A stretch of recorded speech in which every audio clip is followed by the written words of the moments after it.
नमस्कार दोस्तों। भगवान की कृपा प्राप्त करने के लिए भक्ति कैसे की जाती है।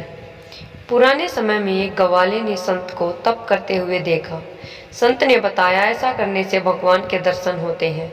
ये सुनकर ग्वाले ने तप करना शुरू कर दिया। एक ग्वाला रोज गायों को चराने गांव से बाहर जंगल में जाता था। जंगल में एक संत का आश्रम था। वहाँ संत रोज तप ध्यान मंत्र जाप करते थे।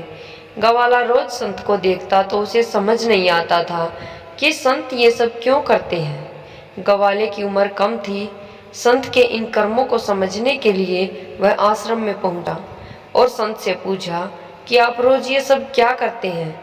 संत ने बताया कि मैं भगवान को पाने के लिए भक्ति करता हूँ। रोज पूजा पाठ तप ध्यान और मंत्र जाप करने से भगवान के दर्शन हो सकते हैं। संत की बात सुनकर ग्वाले ने सोचा कि मुझे भी भगवान के दर्शन करने चाहिए। ये सोचकर ग्वाला आश्रम से निकलकर एक सुनसान जगह पर पेड़ के नीचे एक पैर पर खड़े होकर तप करने लगा। कुछ देर बाद उसने सांस लेना भी बंद कर दिया।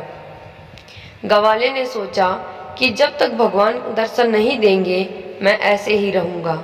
छोटे से भक्त की इतनी कठिन तपस्या से भगवान बहुत जल्दी प्रसन्न हो गए।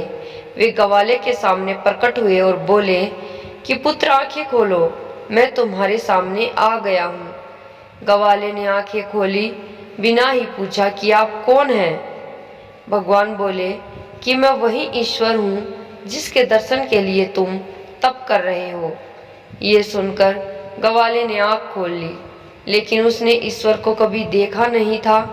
वह सोचने लगा कि क्या ये वो भगवान है। सच जानने के लिए उसने भगवान को एक पेड़ के साथ रस्सी से बांध दिया। भगवान भी भक्तों के हाथों बंध गए। ग्वाला तुरंत दौड़कर उस संत के आश्रम में पहुंच गया और पूरी बात बता दी। संत ये सब सुनकर हैरान थे।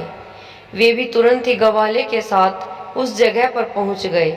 संत उस पेड़ के पास पहुंचे तो वहाँ कोई दिखाई नहीं दिया। भगवान सिर्फ ग्वाले को दिखाई दे रहे थे। संत ने बताया कि मुझे तो यहाँ कोई दिखाई नहीं दे रहा। तो ग्वाले ने भगवान से इसकी वजह पूछी।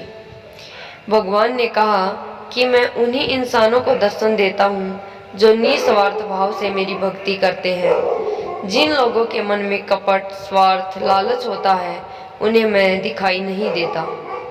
इससे हमें यही सीख मिलती है दोस्तों, जो लोग भगवान की भक्ति निजी स्वार्थ की वजह से करते हैं उन्हें भगवान की कृपा नहीं मिल पाती। निस्वार्थ भाव से की गई भक्ति ही सफल होती है। धन्यवाद दोस्तों। मेरी कहानी अच्छी लगे तो लाइक शेयर सब्सक्राइब ज़रूर करना और आगे आपके लिए ऐसी अच्छी वीडियो